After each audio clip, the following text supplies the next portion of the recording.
This is The Hard Truth with Tony Shaffer, powered by 6 Hour, Never Settle. I had a choice of what I carried in combat. I always carried the best. The best is 6 Hour, never ever settle. Always carry the best. We are on the America Out Loud Talk Radio Network, also available on the America Out Loud Podcast Network. And check us out, Project Sentinel at projectsentinel.net, projectsentinel.com, and the London Center for Policy Research, londоncenter.org. And we are on every known social media site on the planet: Facebook, Twitter, YouTube, Rumble, and our websites as mentioned. And here we go. We are joined today by John Catsimatidis.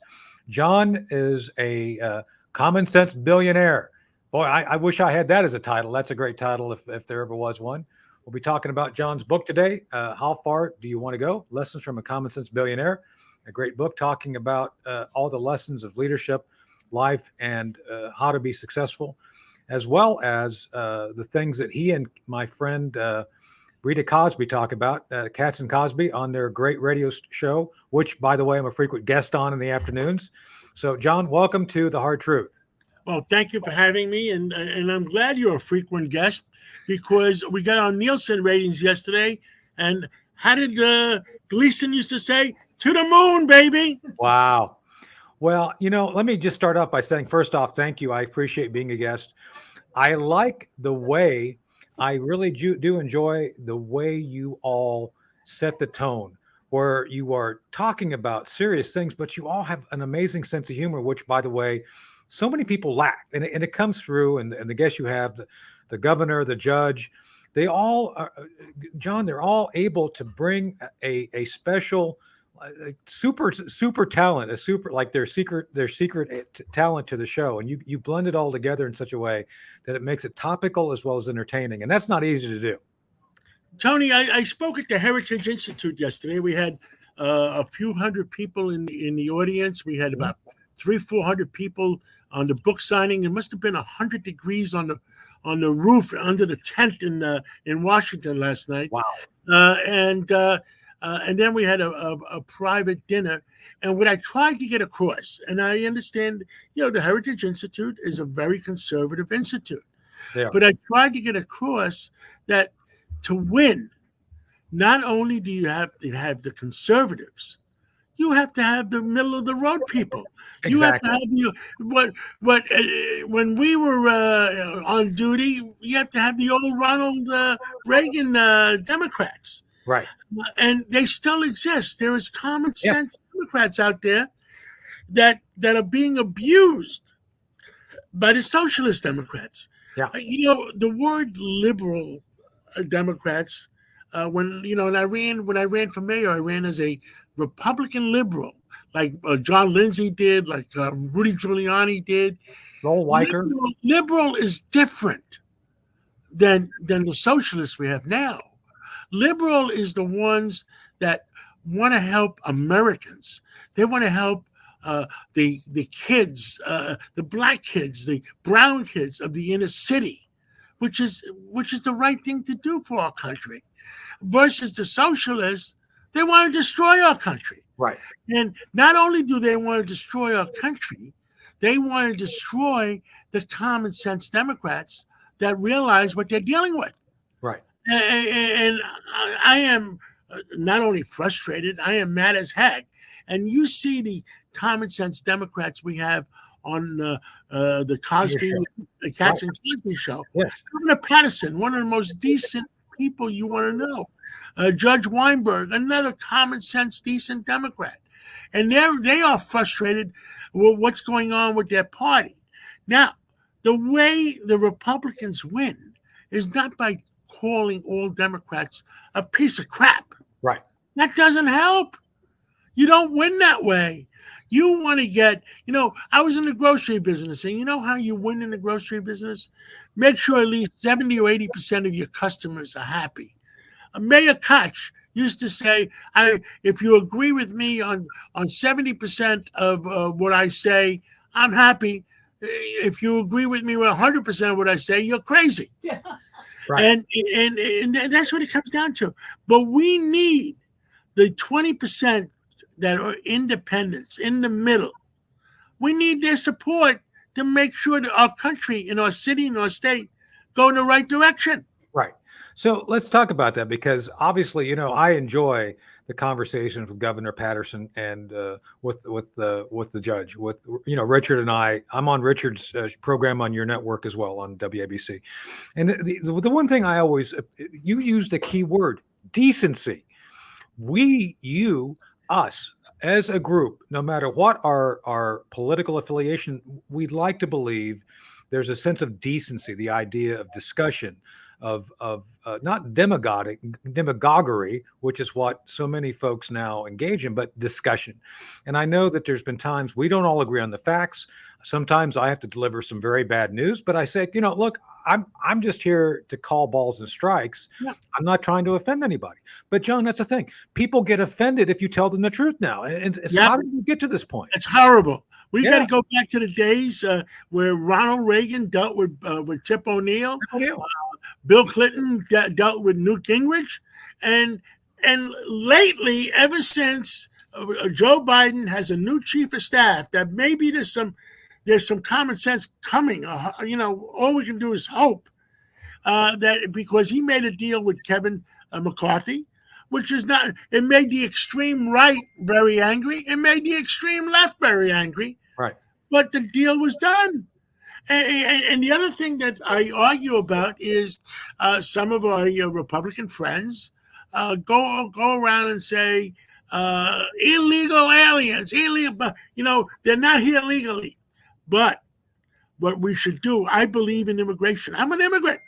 I find that immigrants love America sometimes more than Americans, because some of them came from Russia. Some of them came from Venezuela. Some of them came from Cuba. And they know what socialism is like. They know what communism is like. And they love America for America. So I believe in immigration, but we need checks and balances. Well, that's we have to close the borders and check and balance the people that love America, that want to come here to become Americans, not that they're out of jails. Venezuela has emptied out their jails and sending them here. So that's one of the key things that I think you and I do definitely agree on. Other Western nations, John, require that if you immigrate to their country, you have to have three things. You have to have a job skill, which would actually comport with the society. Yes. Secondly, you have to have some level of resource. So when you come to the country, you're not going to be living off the public dole. And third, and most importantly, you have to have some level of record of like doing something. Like, have you actually engaged in some sort of, and the reason I know this is New Zealand. I spent some time in New Zealand. I was attached to the New Zealand Defense Force back in 2001. But sidebar, New Zealand has just aligned themselves with China. Right. It's weird. And as I'm saying, it's like, but I'm just saying that there are requirements for people to become citizens of any given nation. And you just can't show up and say, oh, I'm here. And I think that's where, you came over. My family on the Spanish side came over from northern Spain on the Lusitania in 1910. And John, my family, the Fernandez, lived in a little place called Cherryvale, Kansas, worked at a copper smelter. Harsh work. But they came here, they became Americans, and then they did it legally. And they actually had a skill set and work to make their American dream and our country stronger. We don't have that ethic now. And I think that's one of the things we have to reestablish. Very, very bad. I mean, we need people that have skills that we need to bring them in. Right. I mean, our country, and when I spoke to the Heritage Foundation, our country is under attack. Its borders, the fentanyl problem that the Chinese gangs are supplying the Mexican gangs and killing hundreds of thousands of Americans. Right. More Americans have died from fentanyl in the last 12 months than all the last 3 wars. Exactly. And we all acknowledge that, but we have to find things so that 70% of the Americans believe in. And the conservatives and the Republicans can't attack that middle 20% on stuff that's extremism. Extremism in any direction is not good for our country. Right. And so this is where your experience as a businessman and a political leader, I think, is very apt for our conversation. Let's be honest. If people didn't like what you were doing in your business, you would never have succeeded. You had to figure out a way of marketing to a need. Essentially, you were able to create a path to what people needed in a way that they wanted it. Am I right? I mean, that's an No, honest answer. 100%. If I didn't give 80% of the people what they need in the supermarket business when I started out 50 years ago, I'd be bankrupt. Right. And And I so, realize that I got to give them what they want, not what I want to give them. right. And that's a problem with some of our people. They want to do things their way. But that's the thing. So then you translate into, we are joined. We were joined together in association because of Dr. Herb London. And one of the notable things about Herb is he approached this the same way he approached politics and policy the same way you approach business. The idea here is that we must establish effective policy that benefits most of the people, the 80% of the people. And as you know, Herb was willing to cross across party He lines. was a good guy. He died too young. Yeah, he did. But that's the point, John. I mean, and of course, we're here trying to preserve his legacy. But that's the thing. To your point, so many of the folks you now attract are the same ones Herb would have attracted by the fact that you don't care about party affiliation. You only care about what the path is to achieve a positive outcome for the 80% of the people. And that's what's missing in politics today, John. And how do we get that back into politics, do you think? And what I'm saying to our conservative friends and to our middle of the road friends, let's find common ground and agree instead of looking for reasons to disagree. Right. Well, that makes only common sense. So, and when you break it down and put it into the components you have, there's certain things that we have to deal with. Now, your book, for example, what are the two big lessons that you would Let's want spend 2 minutes on my book. Yeah, well, no, I mean, we're here for your book. I mean, you and I could talk about this all day, but I do want to be honest and give you some time about your book because I want people to buy it. So, give me a few points of what you think most important that people could walk away from learning from your book. Well, common sense. How do you appease 80% of your customers? How do you become successful? And you know who's buying the book? A lot of grandfathers, a lot of grandmothers, a lot of fathers, a lot of mothers for their kids. Because if you have one particular item that hits that kid in the mind, then it could change that kid around. It can make him successful. And that's what one of the reasons I wrote it. Bob Morgenthau, the district attorney in New York, was one of my mentors. He trained me and taught me about the Police Athletic League, about helping the black and brown kids of the inner cities. And these kids are suffering.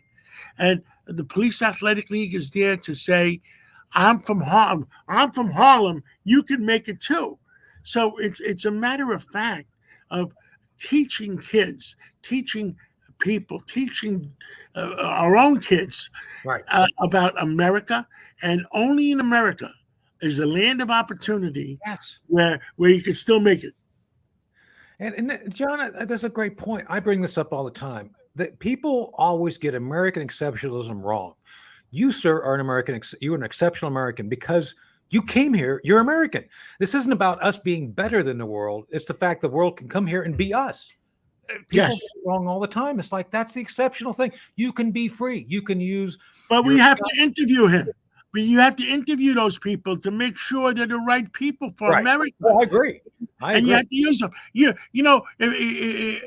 you're one of these liberal, and I don't use that word often, CEOs of a company, you don't just hire people without even interviewing them. I mean, what do? You just let them into your business, and you don't even know who you're getting. But that's what we're doing on the borders right now. We're letting all these people in. We don't know what we're getting. It's very dangerous, and that's the other thing about your book. I'd like us to emphasize to the folks to get it, is the fact that the second point is, to me, there's no arguing with success. You did it. You came here legally. You went through the process. You built an amazing business, and you became a leader in the most challenging city I know on the planet. And it's something, John, that people need to recognize, is that I don't know if you set out to be a billionaire. But it seems to me that I will tell you real fast. When I came to America, I was 6 months old, and I learned English from my 5-inch television set. I was watching a television show one day, and I saw the show Burke's Law about this detective that had a Rolls Royce, and I said to myself, I want to work hard because I want to have a Rolls Royce someday too. So it shows you how a 4-year-old, a 5-year-old thinks. And if we give those kids an opportunity, the kids at the Police Athletic League, or the kids, our inner city poor kids, that's why I called myself a liberal, not a socialist, a liberal. right.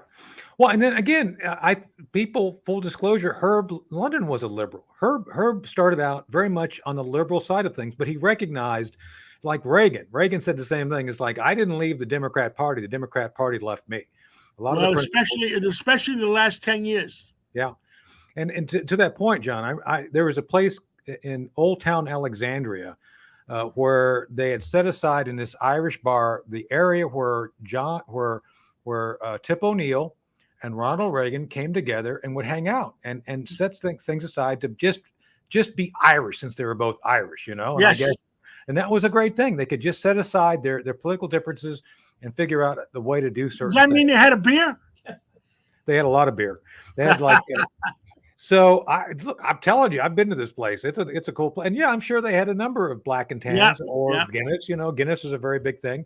Guinness, I think, actually helps because it's so thick you can like have it as a soup almost. It's like it's like syrup. So Well, Tony, I tell people you can buy the book at Amazon. You can buy the book on Barnes and Noble, but you could also buy the book on WABCRadio.com. Oh, I didn't know that. Everyone that you buy on WABCRadio.com, I autograph.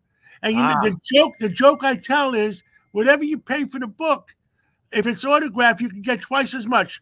Last Sunday, somebody had it on eBay for twice the price. There you go. See, that's a bonus. So definitely go to WABC 77 in New York to actually order the book. And that's a great tip. And we'll continue to promote that. So, John, the next thing I want to talk about a little bit is the whole idea that so much of the progressive left, not the folks that we're talking about, the socialist left. So AOC. Let's not promote them to the word progressive. There is no way. You know what we call them in New York on our show? The regressives. They're taking New York. They're taking New York State backwards. They're taking our country backwards. They promote words like progressive, but they're not progressive. They're regressives. Yeah. And so that's the thing. It's like they destroy business. They build fiction around, they basically use fiction as a religion regarding this woke ideology. And I was just, last night, I was watching, you remember, I'm sure you remember the movie Airport, Dean Martin and all those guys from the old days. Oh, yes. It was just an entertaining movie. And by the way, there was diversity. There was black, white, but everybody was represented in this movie, and it was none of us have a problem with diversity. We all believe in diversity. Yeah, so it's like the diversity happened a long time ago, and the idea now is they're bringing it back. And I don't know. I live in North Carolina. I live in an area that's very deeply red. Everybody here gets along. You're going to laugh at this. I am now a member. I'm a board member of the Social Services Commission of the County of Chowan, and I was welcome to that. Everybody here gets along because they set aside politics. How can we use the resources available to us to benefit the people? And it seems to me, John, so much of what New York is doing with the current mayor, the other folks there, it seems like, and I know you've run for governor, for mayor. It seems to me that so many folks there who could actually do good to basically bring everything back to the middle and be effective are being ignored by these extreme radicals. And I heard Curtis yesterday talking about the criminals on the street that he's trying to combat that. How do you guys get back to winning in New York to beat these folks who have so radicalized and destroyed normal there? Well, how do we go back? Let me tell you something about New York City. Yeah. There's 51 city council seats up out of 51 this November. half of them, not half of them, a lot of city council people want to defund the police. Right. You know what I said? You know what I said to the new police commissioner? Let's defund their districts. If people in their districts, if they want to defund the police, when people in their districts call 911, we'll have very little coverage. Right. Give it to the precincts, give it to the districts of the city council people that don't want to defund the police. So maybe there'll be a wake-up call and they realize, oh crap, maybe we shouldn't defund. So speaking of politics, I want to take a step back for the last few minutes we have of the show, because one of the things we talk about every day on your show is topicality, what's going on. So today, as we're taping this, Chris Wray is before Congress talking about a lot of issues regarding the failure of law enforcement. Matt Gaetz, Congressman Gaetz, actually asked Chris Wray, FBI Director Wray, about the WhatsApp text between Hunter Biden and one of the Chinese leaders. And basically Gaetz asked Wray, hey, this looks like a shakedown to me. And John, you live in a city where you know what a shakedown is. And Chris has Chris, do you want to play some of that clip right now or not?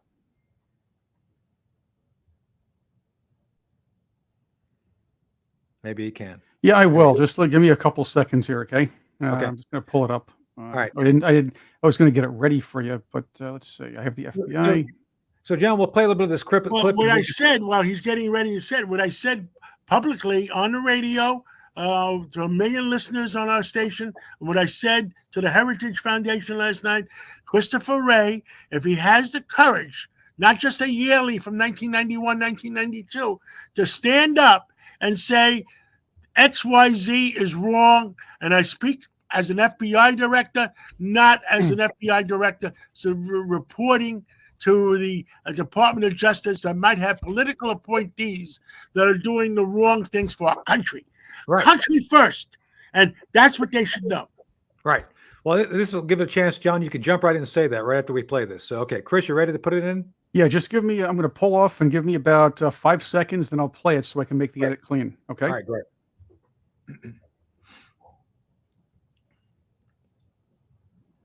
I'm sitting here with my father. I will make certain that between the man sitting next to me and every person he knows and my ability to forever hold a grudge, that you will regret not following my direction. I am sitting here waiting for the call with my father.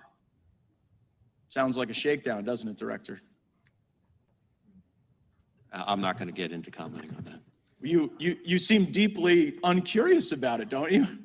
Almost suspiciously uncurious. Are you protecting the Bidens?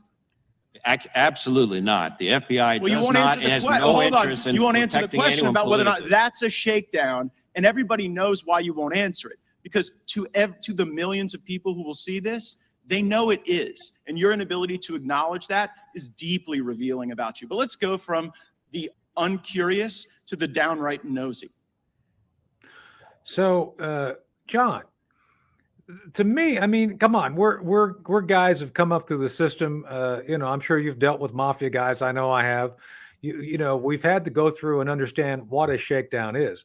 Do you agree with Matt Gaetz that, I think Chris Wray's curiously uncurious about something that looks like a shakedown? It certainly looks like it, but you got to remember something. And to be 100% honest, and I'm always 100% honest with you and all our listeners, Hunter Biden is the biggest bull crapper there is. Okay? And you don't know if his father was really sitting there. Right. I agree. But if the FBI knows his father was sitting there, then they should stand up and do the right thing for America. Right. Because if his father was really part of this entire scheme versus Hunter Biden just bullcrapping them that his father was part of the scheme or sitting next to him, we got to know what the truth is, and that's all the American people want is the absolute truth and nothing but the truth. So help me God. I remember hearing that someplace. Yeah, I know, and that's one of the things too that again we share in our discussions on air, and I think in our political beliefs that we owe it. You know, John, I took an oath of office in 1981 when I enlisted, in January of '81 when I was 18. That oath has never expired, and my job, as far as I'm concerned, even now in conversations with you, and my work in the media, is to tell the truth, to try to help the American people understand. And I think Yes. that's all we owe the American people an honest answer, one way or another. And we And do that. Christopher Wray owes an honest answer to the American people. Right. You know, I know he reports to the Department of Justice, but if there are political appointees at the Department of Justice that are not doing the right thing by America, he has a responsibility to have the testicles to stand up and say enough is enough. This is what's going on. Right. And so, If they want to fire him, fire him. If I was the FBI director, and I took an oath in office too, when I was 5 years old, I went, or maybe 6, when I went down and got my American citizenship papers. I took an oath of office to be loyal to the United States of America. right. And and that has not expired, and I believe in it too. So, John, thank you so much for being here. I'd like to do this again sometime since I'm on your show all the time. We've been talking with John Catsimatidis, author of How Far Do You Want to Go? And I'm sure you all want to go as far as John. Lessons from a Common Sense Billionaire, also the host of Katz and Cosby in the afternoons on 77 WABC in New York. Speaking as a frequent guest, it's a great show. A lot of current events and amazing guests who are, again, as John said, from all across the political aisle. So, John, God bless you. God bless you. And by the way, it's WABCradio.com if they want to get an autographed copy. Right, and we'll do that. We'll promote that. Thank you. Thank you so much. Thanks for being here, and stay tuned for part 2 of The Hard Truth coming up next. Hey, this is The Hard Truth, part 2 with Tony Shaffer, powered by 6 Hour. Never settle. I didn't. You shouldn't. I had a choice of what I carried in combat. I only carried the best. The best is 6 Hour. You should carry a 6 Hour too. We're on the America Out Loud Talk Radio Network and the America Out Loud Podcast Network. Check us out, projectsentinel.net, projectsentinel.com, and the Center for Advanced Defense Studies, londoncenter.org. And we're on every known social media site in the world, Facebook, Twitter, YouTube, Rumble, et cetera, et cetera. And we're back with the team. So we're here with the incandescent Elizabeth, the transmutable Chris Cordani, and the demure Tanya Miller. So here we are. It's deja vu all over again. That's right. Tony the walking thesaurus. Perfect. That's better than being a walking Godzilla, but that's good too. Well, that's another story. I was watching Rodin recently, and that's a great movie. For those who have not watched Rodin, I highly recommend it. It's a good movie. Oh boy, my movie list just keeps growing. Yeah. Anyway, Catch-22. so that was a great segment with Katz. So man, you know, this is where I obviously talk to John often behind the scenes and on the air. You know, we do actually work hard, and Chris knows this too, because Chris knows Rita. He knows, you know, what we do. I do believe if you're engaged in the media, your job is to actually promote the truth, not and if you have an aspiration, say that's your aspiration. It's like, well, I'd really like to see Prigozhin be the guy in charge of Russia. Don't say, oh, it's all over for Putin, and you're going to see it. You're going to see Prigozhin come in. It's not honest. So I think that clearly Katz and the team he's on, and again, a shout out for his book.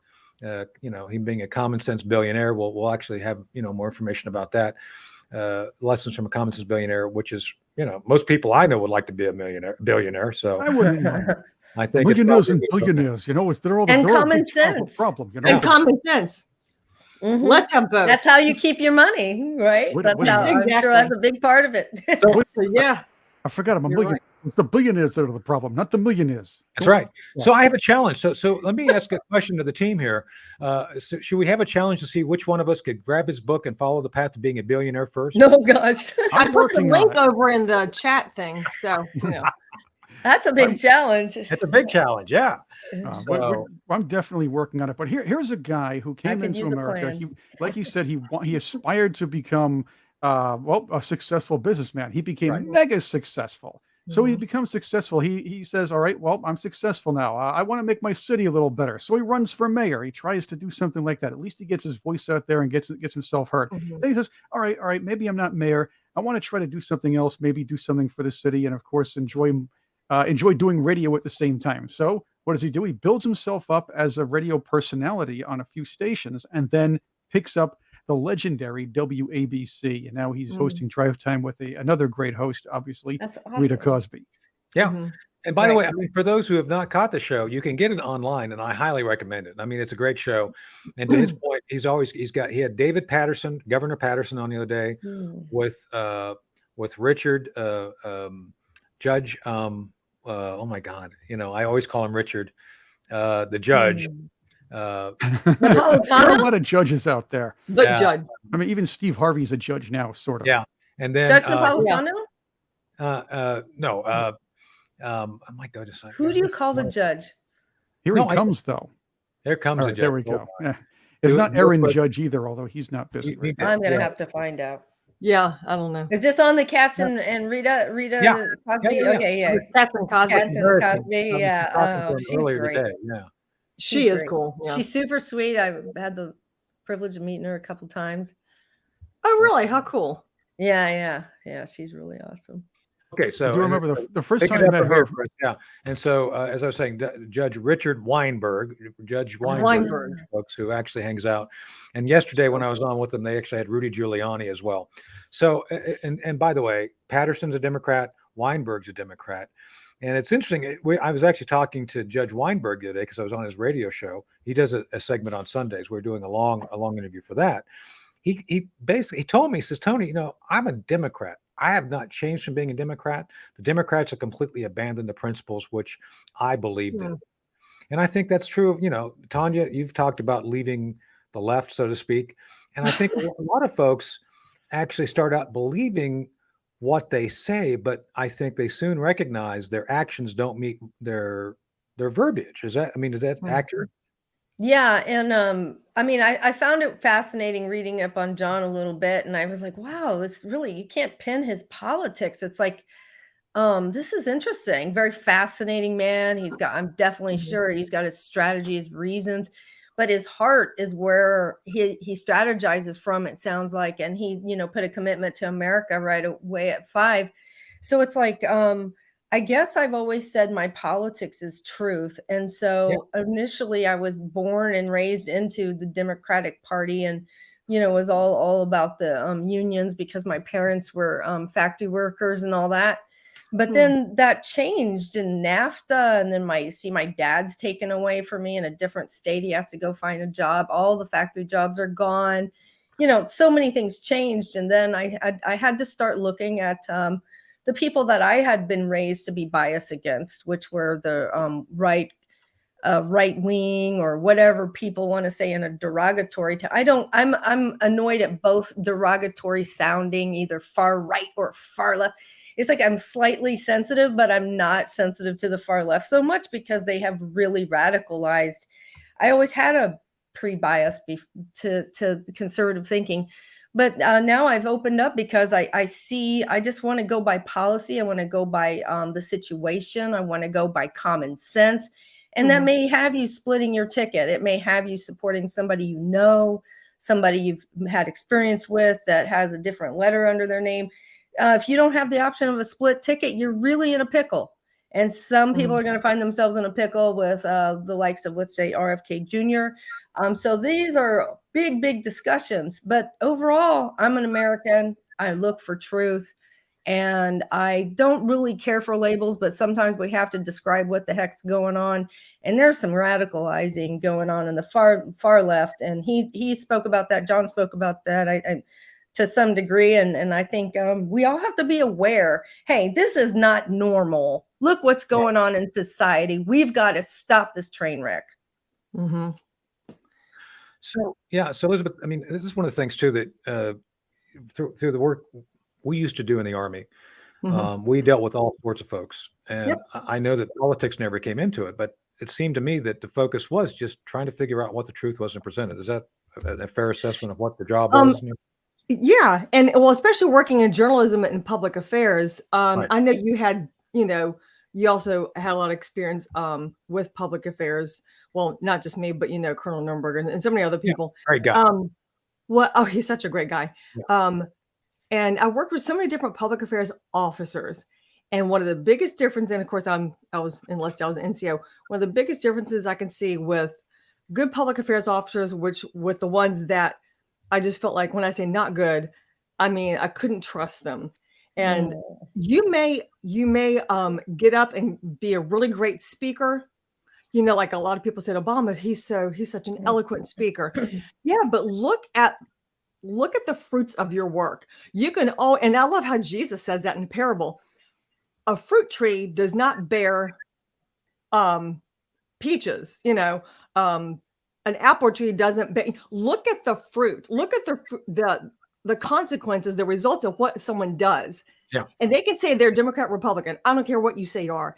If the fruit of your work always brings people down and it divides people, and you're not helping build the economy, if you're not actually helping people learn to be better and learning how to live their lives better, I'm not gonna trust you. I just can't trust you. Well, let's talk about that for a second, because you and Kelly Nuremberger, Colonel Nuremberger, What a great guy. Yeah. And so, so that's the point. It's like when I did, I think I have it here. I do have it here because I had one the other day doing something. What you looking for? When I did Operation Dark Heart, Yes. it was cleared, just for the record, because the law has said it true. By the way, the judge said it. The Army cleared this. I remember reading it. It was great. Elizabeth knew it was cleared. Kelly knew it was cleared. You all stuck with me and did the honest thing. It's like, hey, look, he wrote a book. It was cleared by the Army. And you guys were you ignored the politics and said, no, it's a book. Just deal with it. And yet you saw how the dishonest folks who basically had something to lose by the truth coming out come after me. And you guys held on. Modern day book burning, censorship at the height. Yeah, exactly. Well, people who outranked me when that was all happening, I got pulled into a certain person's office, the first sergeant at that time, and my public affairs officer at the time. But I'm not going to mention her name because I don't want to, say anything derogatory about her. At least I won't say her name. But anyway, yeah, they actually put me into the office and said I was so wrong for being friends with you, Tony, and supporting you and standing up for you, because they kept trying to say all these derogatory things about you. And once again, how am I supposed to trust someone who's over me, who outranks me, and I'm supposed to follow the chain of command? I'm not going to follow the politics. You go with your gut. When someone's so they're basically making me choose between trusting them or trusting Tony Shaffer. And it's like, I never actually said it out loud, but it's like, I'm trusting Tony Shaffer. I don't trust you, but I didn't say that to her face because I don't want to get, I don't want to get a counseling. I don't want to get all that. So, well, that's the thing. I mean, the proof's in the pudding. And this is the thing I think we share with John's common sense and the evidence is clear. I mean, we're still friends. You stuck with me. I stuck with you. And the focus was the truth. It's like, I'm just trying to tell the truth. I'm just trying to say, this is my observations, which were seen by others. Based on evidence. Reviewed by the Army. And that's it. That's in the story. But it's the politics. It's those who had some objective other than the truth to come after you, come after me. Try, and then as I was Tony shocked. said, It's like, really? I'm just in New York. Six, First time I met Tanya, we were together in New York, and she actually witnessed the final edits of the book. Remember, Tanya? That was my job up there. Yeah, we had to go to the Flatiron. Yeah. Yeah. So I was up going through the final edits of Dark Heart during that time. But the proof's in the pudding. We're all still friends because we all focused on the truth. Right? Yeah. Is that an accurate, assessment? Yes. It's a long, windy road, and we've seen what's happened. And, what you guys talk about is just an example, a sample. We never could fathom what would, all the other examples that we've had come to pass, many in the recent years as things have clamped down. But we saw firsthand with Tony, the book, how narratives can be shaped and people can be doxxed. Basically, it's like a cancellation.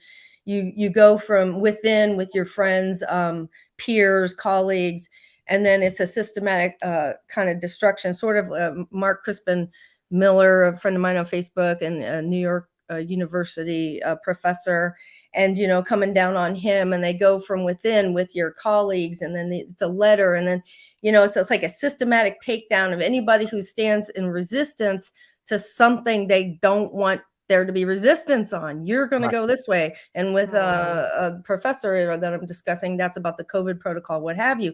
So either way, we're being trained, you don't dissent. And if you do, this is what's going to happen. And then if you're friends with somebody who has a dissent, this is going to be difficult for you. And you may also miss out. So you don't want to do that, do you? Separate yourself from this person. And then that's how they weaken any dissenter. Yeah. You will say nothing, you will own nothing, and you will like it. And you will That's like what it. they're You'll be saying. happy. Yes. And you'll have no principles, and you'll have no character, and you'll have no backbone. But That's what they want. What you're saying here, and I understand why people jump shift from the left in a lot of ways, because the left, the Democrats used to be the union people, the people for the working guys, the families. They're now for the non-working people. They're now for those who scream the loudest, because that's how Marxists work.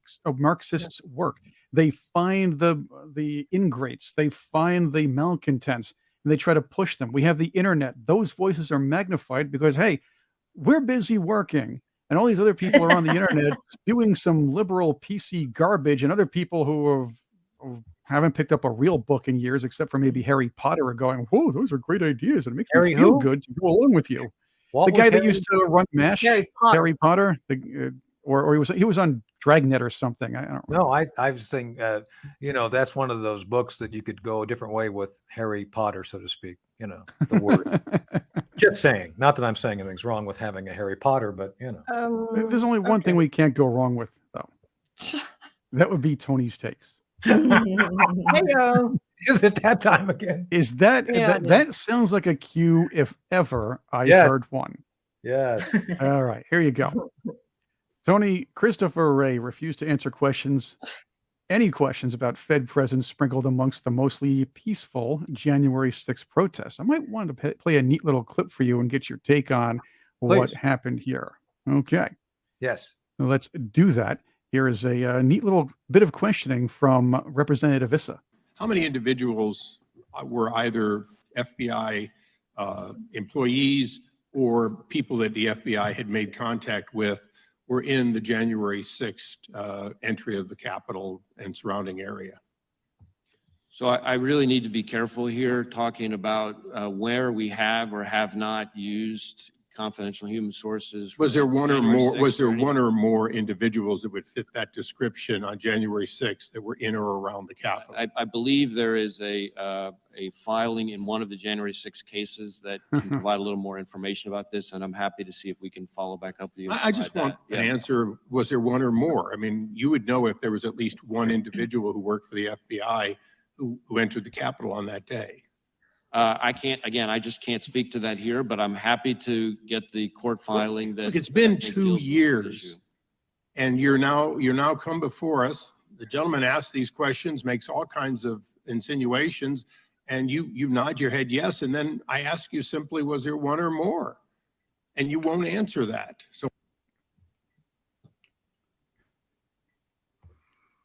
wow. So, how could you not know? My take basically is that is a non-confirmation that there were there. That was his too.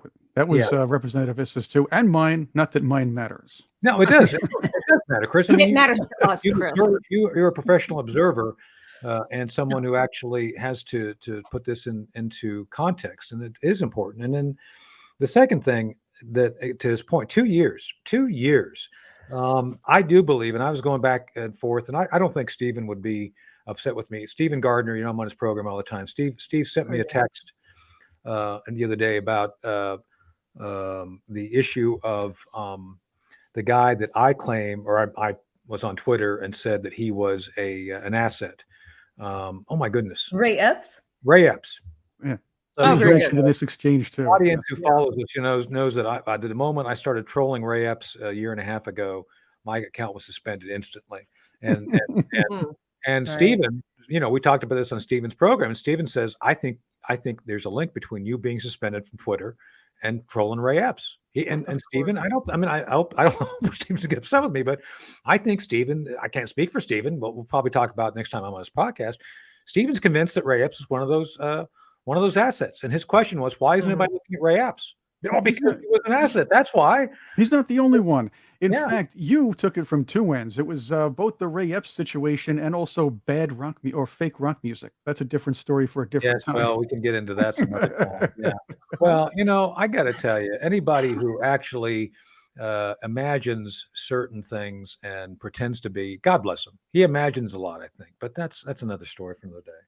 But there were agents there. I mean, plenty of eyewitnesses, one of which was a loved one of mine, who I was warned in advance of a potential false flag, just because I just know it's too ripe for that. And I can't believe it, but that happened, and they saw it from a distance, and well, not great distance, but they saw it. They weren't anywhere in the area they shouldn't have been. They turned around, had to leave, but they called it feds, just like several other people called feds. I from what I understand, I'm not sure, but it's like they knew, and they knew amongst themselves, and it wasn't a question. And these are, veterans. Oh, God forbid. I mean, the most dangerous. I'm sorry. There was a group of white men who are veterans. None of them are racist. It's like, these are just good people. And it's like, what, somehow they're scary, and there are we're supposed to be scared of them anyway. No, these are people. They were there for many, many reasons. And I completely understand. And unfortunately, this occurred. And this occurred through a lot of confusion, a lot of awkwardness, a lot of people who were there, and they were not doing anything wrong. And they saw things. Many, many people saw things, and many people reported it. And many are too scared to share their own footage, and they don't want an agent knocking at their door. Right. Yeah, So, ridiculous. Yeah, and so that's the fact. Yeah. I think you encapsulated very well, Tanya, is the fact that so many people are, and they wanted that. That's what this is all about. This is why 2 years later they want to keep people guessing, and they don't want to tell it because they don't want to encourage anybody to start asking hard questions again, because they don't want to reveal the fact that they had feds in the crowd. I believe at this point, I believed for a while, this was all a false flag. This was all prompted by Nancy Pelosi, Mayor Bowser. They all knew that there was going to be a potential for violence. They poured the gasoline on the few little sparks, and they got what they wanted. And because nobody on the Trump side was listened to, they said, let's deploy troops just in case. Oh, no, we don't want the troops.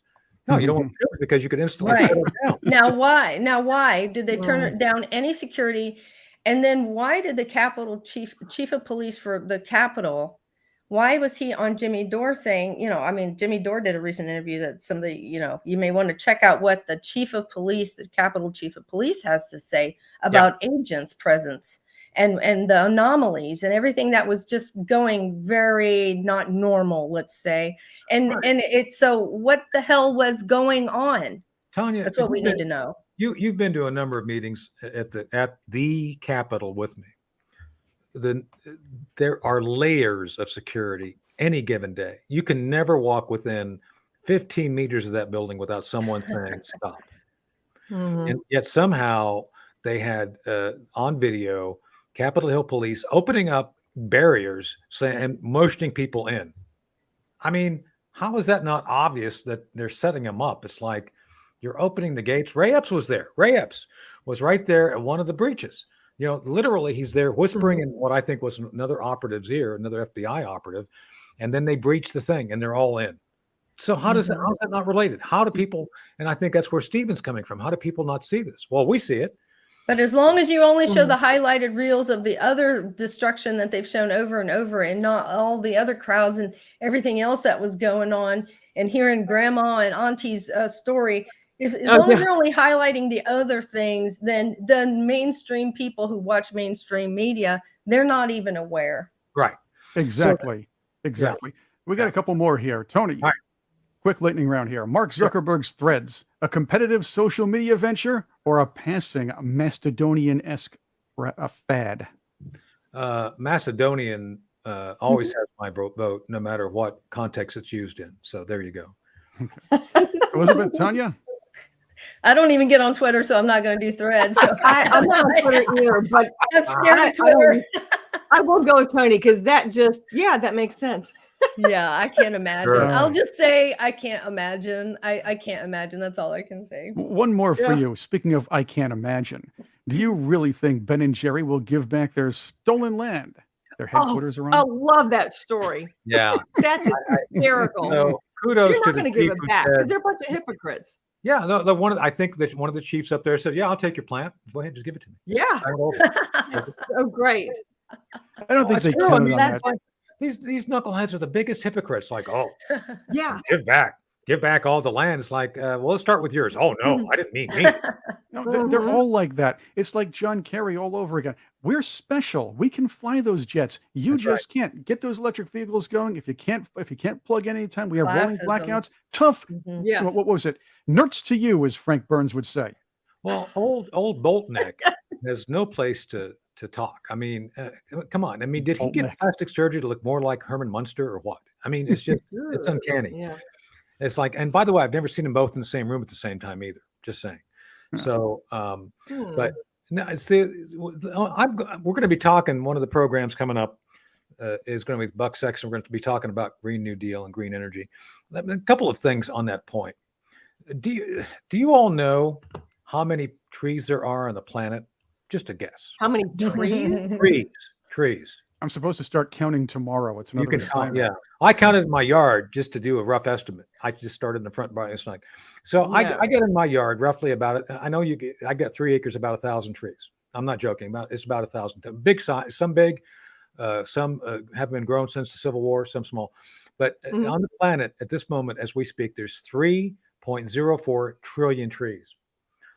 And then according to the Audubon Society, each tree uses 48 pounds of carbon. If you multiply 48 by 3 trillion, do you know how much carbon that is and how little we produce of that? It's insane. I mean, we're talking about 163 trillion pounds of carbon. We don't produce that. We, man, don't produce that. And the idea here is that they're trying to tell us, even though they don't do it themselves, that carbon's bad. It's not bad. It's plant food. And so if you just start looking at the numbers of this and the knuckleheads like old Boltneck and what they're trying to promote, it just doesn't make any sense. It doesn't. Mhm. So anyway, we've reached the end of another episode of The Hard Truth. And man, it was a kind of savory hard truth today. I don't think it was as hard as it normally is, but it wasn't soft either. It was kind of like, let's just get together and sing Kumbaya, right? So, and again, shout out to Cherie Curry. Cherie does our bumper and theme music. God bless you, Cherie. We're going to hopefully have her on sometime soon. And we're going to be back next week. Again, be sure and run out with your hair on fire by John's book.